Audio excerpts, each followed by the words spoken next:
No mundo dos titãs, uma coisa é certa. Aquele que obtiver o poder do titã fundador terá consigo também poder para controlar tudo e todos. No entanto, tal poder grandioso também exige grandiosos requisitos, como de ter sangue real para que assim o seu poder seja ativado. Porém, ao contrário disso, alguns dos portadores do titã fundador, como o Senhor Reis, Uri Reis e Frida Reis, pareciam ter limitações quanto ao uso do próprio poder, uso esse que foi restrito por um certo rei ancestral que limitou o controle de seus descendentes pelo resto da história. O voto de renúncia à guerra, declarado pelo próprio rei, denominado como Karl Fritz, perdurou até a sua última descendente portadora do titã fundador, Frida Reis, que ao perder para Grisha, garantiu o poder do titã primordial à entidade que o próprio Rainer diz ser a pessoa que ele menos gostaria que tivesse posse desse poder, Eren Yeager. Este poder só é o mais poderoso e só torna Eren Yeager um dos homens mais fortes que já existiram não só na atualidade, mas ao longo da história, porque justamente o que impedia os antigos portadores do Fundador de acessar o 100% era o sangue real, coisa que Eren Yeager não tem. Por meio de Zeke, Eren pode alcançar o infinito, sem qualquer tipo de limitação, incluindo tornar infértil todos os Eldianos. Mas será que, da mesma forma que Zeke, Eren está pensando nisso? Ou será que o plano dele é outro?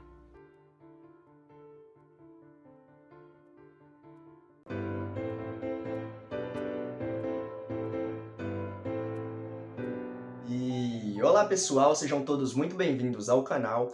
Eu sou o Maicon e no vídeo de hoje eu vou tentar explicar para vocês o que foi essa loucura do episódio 3 da segunda parte da quarta temporada. Que sim, cara, tá só começando. E cara, tá tudo apenas se iniciando. Esse caos todo que a gente presenciou agora é só o início de toda loucura e bizarrice que vocês não conseguem nem imaginar. E logo de início o Titã Bestial já todo caído, destroçado, a queda foi muito forte. Mesmo o Magath não tendo acertado um tiro certeiro nele, mesmo assim esse tiro foi muito efetivo, pois conseguiu debilitar um pouco os movimentos do Zeke, mesmo por um pouco período de tempo, para eles é importante tempo. E já em contrapartida, os soldados de Marley aparecem tentando já avisar para o Reiner e para o Galliard que eles tentem o máximo possível e o mais rápido possível impedir com que o Eren encoste no Zeke. Isso não pode acontecer de forma nenhuma. Ambos os lados sabem que se esse encontro físico acontecer, a vitória dos irmãos será garantida, pois o poder do Titã Fundador é absoluto dentro dessa batalha e decisivo. E logo em seguida, o Eren, o mais rápido possível, olhando ali para o objetivo dele, o irmão dele, já tenta correr para conseguir pegar nele o mais rápido possível. Mas lógico que isso não vai ser tão fácil, né? Os titãs estão todos ali lutando contra ele. E em seguida, o Galliard, com o Titã Mandíbula, já tenta fazer o que ele sabe fazer de melhor, que é morder. Ele tenta morder a canela do Eren, consegue, mas isso não surte tanto efeito. Já o golpe que o Eren desfere no Galliard, sim, surge muito efeito, arrancando metade da cabeça dele instantaneamente, num golpe só, quase que inutilizando ele por um certo período de tempo.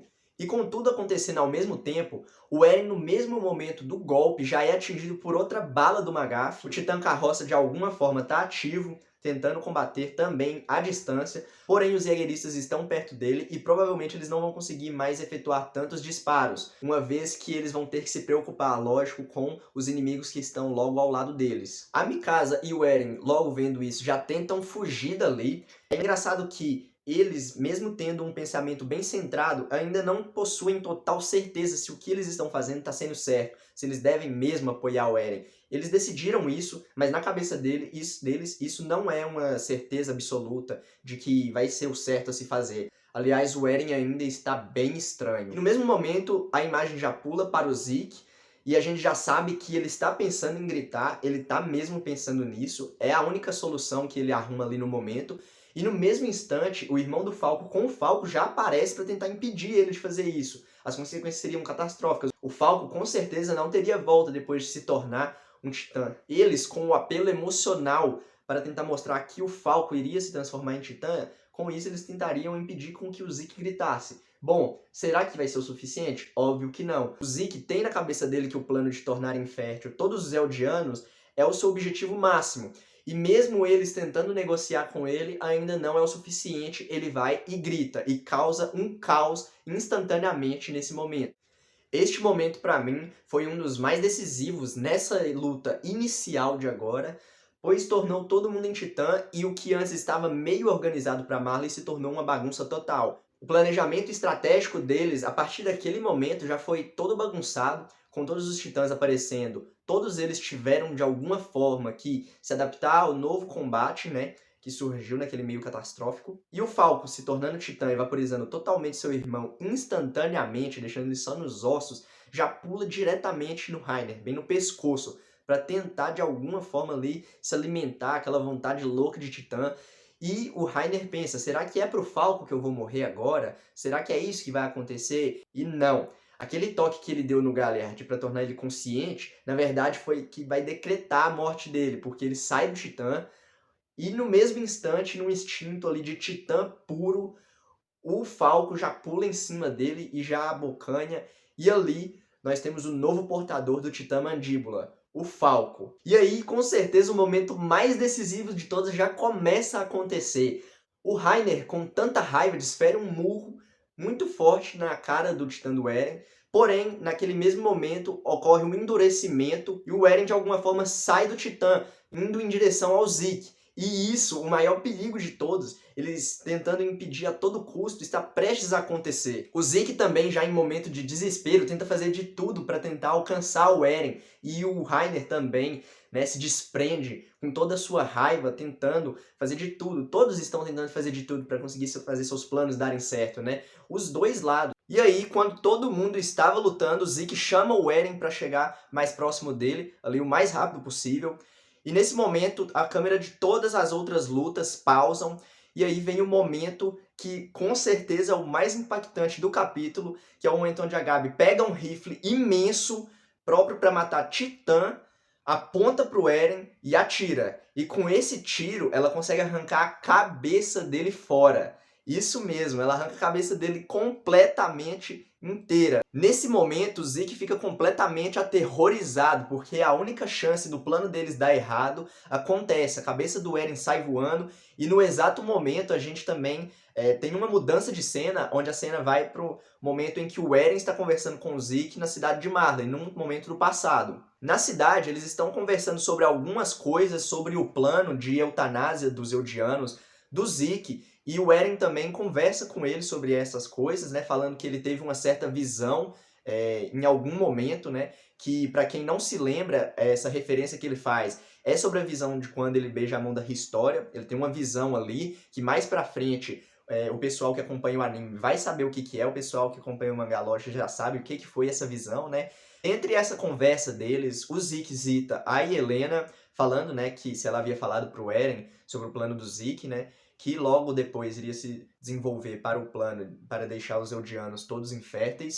E nesse contexto tem um momento interessante que demonstra o quanto o Eren não está com tanta certeza, né? Não demonstra tanta certeza de que vai mesmo participar desse plano do Zeke. Ele fala como se fosse um plano dele, mas não diretamente do Zeke, né? O Zeke fala e o Eren não afirma prontamente que vai participar do plano, que vai fazer isso, vai fazer aquilo. Ele só fala que é melhor esperar a hora certa para que a gente haja. E é isso que ele realmente faz, né? Depois, o Zeke até fala que não é bom eles terem contato de forma nenhuma para eventualmente não ativar o poder do Titã Fundador. Então o Zeke, como uma forma de afeto, para não ter que pegar na mão de seu irmão, ele joga a bola para o Eren e o Eren não pega. Ele fala que deixa cair, né? Fala que provavelmente os procedimentos médicos deixaram ele com uma coordenação mais atrasada, e o Zeke fica meio pensativo com aquilo. E logo depois vocês vão ver que isso vai se refletir nas cenas de agora. E depois desses diálogos, dessa enrolaçãozinha, né, chega o momento principal, onde a gente consegue ver que a cabeça do Eren tá na mão do Zeke. E nesse exato momento, o poder do Titã Fundador é ativado, as memórias todas passam pela memória do Eren, todas as vivências dos antigos reis, da antiga família reis, né? E aí, finalmente, o Eren se encontra nas coordenadas, né? É a descrição que o Zeke dá quando o Eren encontra ele nesse lugar misterioso e fala com ele. O Zeke fala que ali é as coordenadas, né? Onde todos os caminhos se encontram, que provavelmente todos os titãs fundadores, os da família Reis, que não utilizaram o poder do Titã Fundador foram, né? E ele fala também que o plano deles foi um sucesso, que por mais que a Gabi tenha estourado a cabeça do Eren fora, que ainda não foi o suficiente, porque mesmo assim, antes do Eren morrer, eles conseguiram ter um contato. Então quer dizer, a cabeça do Eren foi aos ares, né? Mas aquele mito que eles falam, que quando a pessoa tem uma cabeça cortada, ela fica consciente por sei lá quantos segundinhos, deve que foi isso aí que o escritor se inspirou, né? Pra criar esse fato, né? Eles conseguiram ter o contato ali, o Eren ainda estava vivo e o Titã Fundador foi ativado. E aí o Zeke começa a olhar para trás do Eren, né? O Eren pergunta se tem alguém lá. A hora que ele olha, tem uma garota. O Zeke fala que é a Ymira, Titã Fundadora, a primeira de todas. O Eren fica espantado. E o Zeke começa a explicar que ela ficou naqueles caminhos, né, nas coordenadas, né? Trabalhando praticamente como escrava, reconstruindo o corpo de todos os titãs, né? Construindo, fazendo a forma de todos os titãs. Porque, galera, todo titã que nasce praticamente, né?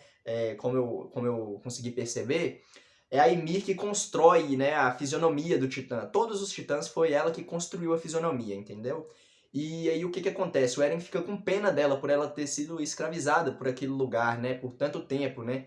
E aí o Zeke fala pro Eren, dá a ordem para ela de executar o plano de tornar todos os Eldianos inférteis. Aí o Eren se pergunta sobre o que são aquelas correntes que estão, né, aprisionando o Zeke. E ele fala que é o voto de renúncia à guerra, aquilo que eu falei lá no início do vídeo, que foi criado pelo primeiro rei, o Karl Fritz. Ele criou esse voto de renúncia à guerra por quê? Eu acredito que isso aí vai ser explicado posteriormente, mas não é algo que vai impactar tanto. O Karl Fritz, ele tinha muita vergonha do que os titãs tinham feito, né, do que o povo titã tinha feito ao longo da história, né, com as guerras entre os outros povos e tudo mais.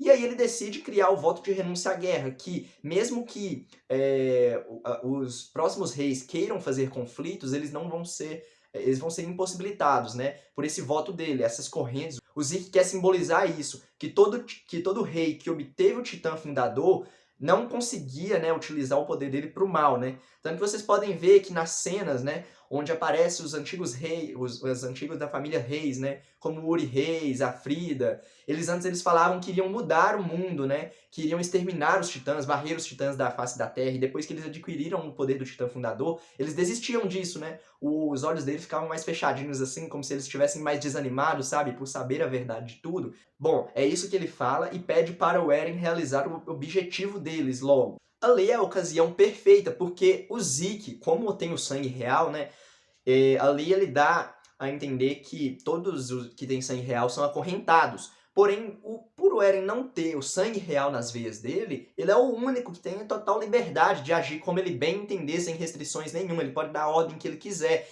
E é com isso que a gente vai ver a outra face oculta que o Eren revela nesse exato momento. O Eren já vira pro Zeke e já fala que nunca participaria desse plano, nunca realizaria esse plano ridículo. Ele fala, dá ênfase pro ridículo, né? E aí o Zeke começa a chorar e falar por quê? Que se aquilo continuar, o mundo vai ser o mesmo inferno de sempre. Todo mundo vai sofrer da mesma forma, que ele tem que acabar com aquilo. E aí ele fala por que o Eren não quer acabar com aquilo. O Eren, ele dá uma explicação que eu consegui entender de uma forma meio metafórica. Ele fala assim, porque eu nasci nesse mundo. E o que ele quer dizer com isso? Eu acho que ele quer dizer com isso o quê? Que pelo Zeke falar, né, que quer fazer os Eldianos se tornarem férteis, né, ele vai impedir que novos Eldianos nasçam. E o Eren nasceu nesse mundo. Se esse plano tivesse já sido executado, ele não nasceria, nem os amigos dele, né? Ele quer dizer o quê com isso? Que os Eldianos também merecem viver, né? Eles são seres humanos também. Por mais das atrocidades cometidas no passado, que as pessoas de hoje em dia não têm culpa pelos ancestrais delas. Eu acredito que ele tem um entendimento mais aprimorado até do que o do Zeke, né?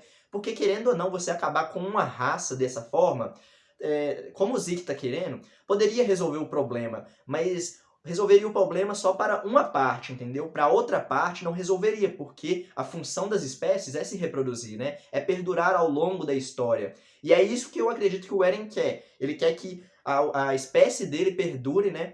Que o povo dele, né, progrida, os amigos dele, né, e tudo mais. Então ele se volta contra os inimigos dele, não contra o próprio povo. E aí, nesse exato momento, a gente tem uma reviravolta grande até.